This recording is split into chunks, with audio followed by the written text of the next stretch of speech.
Francisco Cândido Xavier, Evolução em Dois Mundos, 10º livro da coleção A Vida no Mundo Espiritual, ditado pelo Espírito André Luiz.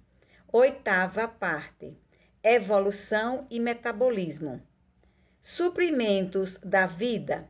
Observamos a chegada dos princípios inteligentes no mundo e a sua respectiva expansão, assim como o exército que, para atender às próprias necessidades, organiza de início a precisa cobertura de suprimentos.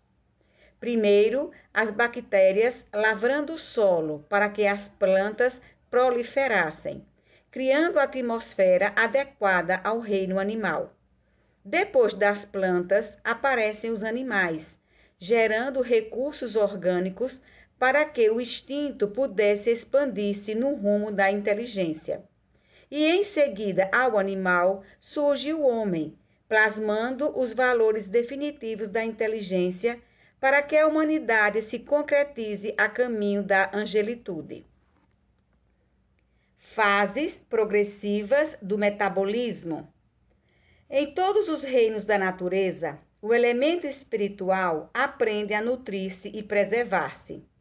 Por milhares de séculos, repete as operações da fotossíntese ou assimilação clorofiliana no Império Verde, pela qual consome energia luminosa e elabora matérias orgânicas, desprendendo o oxigênio, indispensável à constituição do ar atmosférico, e recapitula as operações da quimiossíntese em formas autótrofas, como sejam certas classes de bactérias que se utilizam de energia química para viver através da oxidação de compostos minerais. Gradativamente, no domínio vegetal, assimila os mecanismos mais íntimos da respiração, absorvendo o oxigênio e eliminando o gás carbônico pelos estômatos e pneumatódios, cutícula e lentícelas, de modo a conduzir o oxigênio sobre as matérias orgânicas para a formação dos produtos de desassimilação e projeção de energia. E lentamente, em meio desprovido de matérias orgânicas, qual acontece com as nitrobactérias, as sulfobactérias, as ferrobactérias, etc. Aprende também a oxidar, respectivamente, o amoníaco ou os nitritos, o ácido sulfídrico, o óxido ferroso. Em semelhantes atividades, infinitamente repetidas, habilita-se ao ingresso no reino animal, onde, em estágios evolutivos mais nobres, se matriculará na técnica da elaboração automática dos catalisadores químicos, com a faculdade de transubstanciar matérias orgânicas complexas em recursos assimiláveis.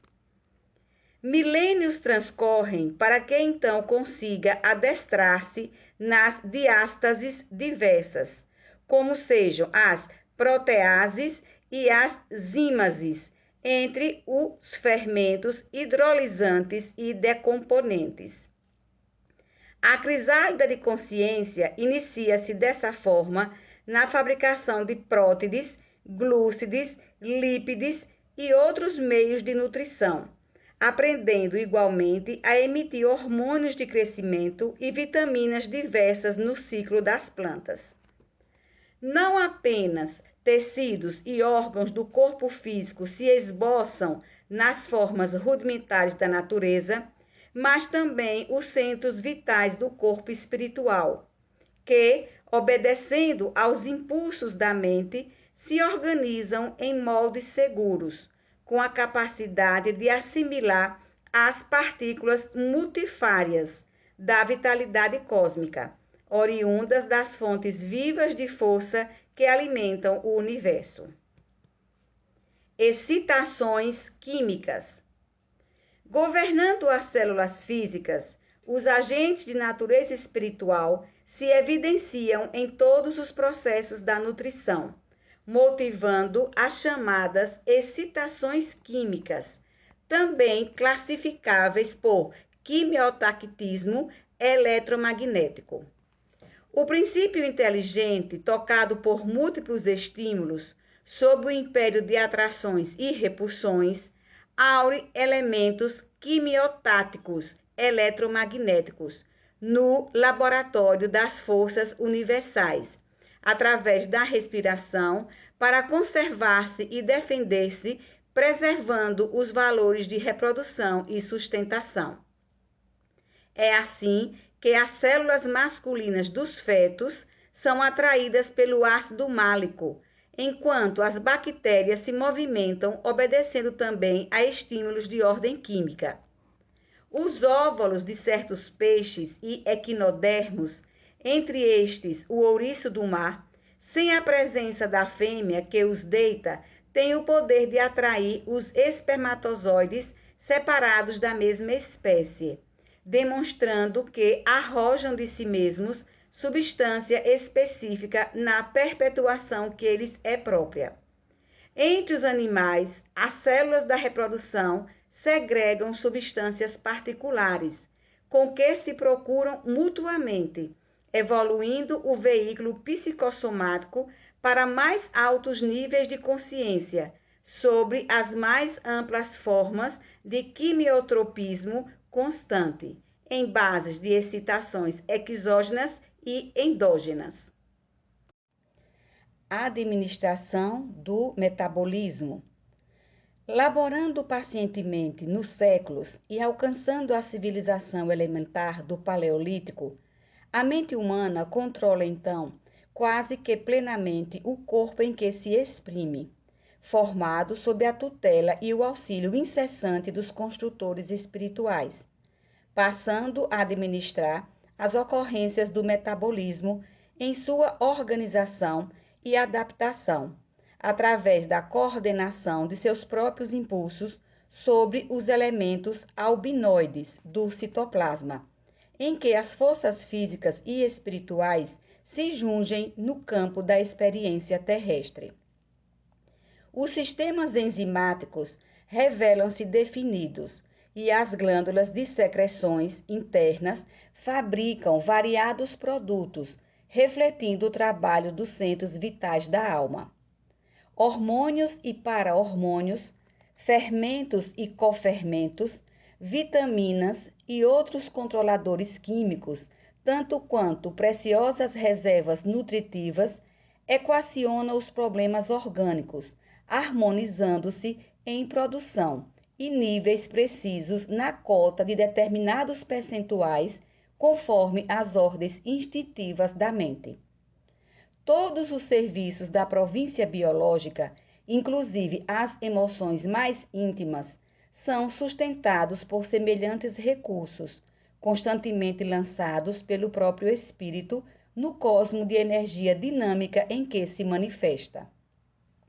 Experiências valiosas, efetuadas com pleno êxito, comprovaram que a própria miocina, ou sistema albuminoide, da contração muscular, detém consigo as qualidades de um fermento, a adenocinatrifosfatase, responsável pela catálise da reação química fundamental, que exonera a energia indispensável ao refazimento das partículas miocínicas dos tecidos musculares. Acumulações de energia espiritual.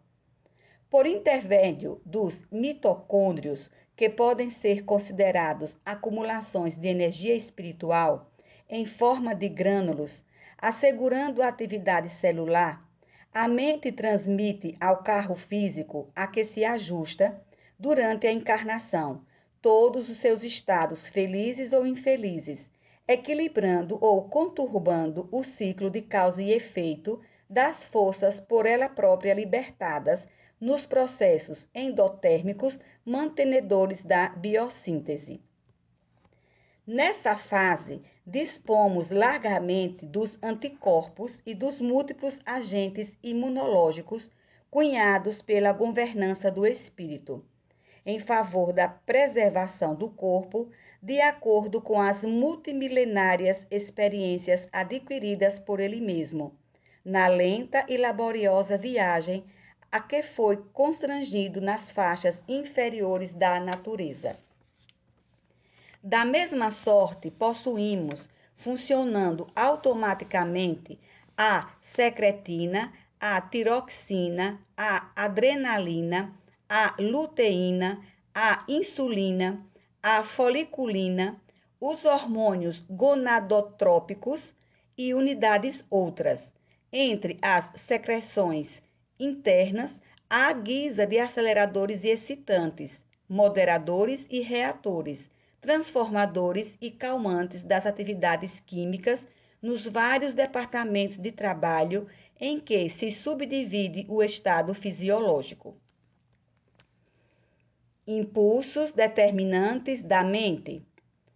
Sobre os mesmos alicerces referidos, surpreendemos ainda as enzimas numerosas, como a pepsina, isolada por Northrop, e a catalase definida por Van Euler, tanto quanto outras muitas, que a ciência terrestre gradualmente saberá descobrir, estudar, fixar e manobrar com vistas à manutenção e defesa da saúde física e da integridade mental do homem, no quadro de merecimentos da humanidade, de vez que todos os estados especiais do mundo orgânico, inclusive o da renovação permanente das células, a prostração do sono, a paixão artística, o êxtase religioso e os transes mediúnicos, são acalentados nos circuitos celulares por fermentações sutis,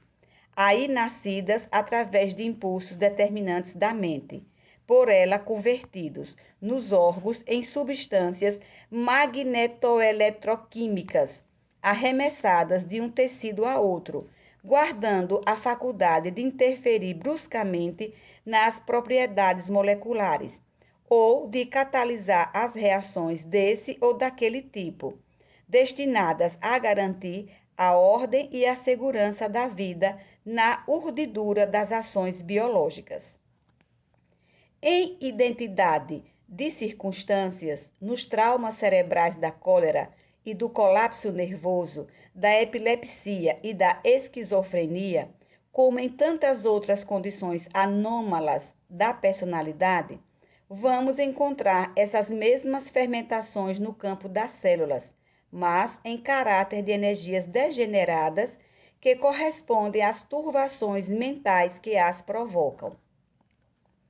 Metabolismo do corpo e da alma. O metabolismo subordina-se, desse modo, à direção espiritual, tanto mais intensa e exatamente quanto maior a cota de responsabilidade do ser pelo conhecimento e discernimento de que disponha.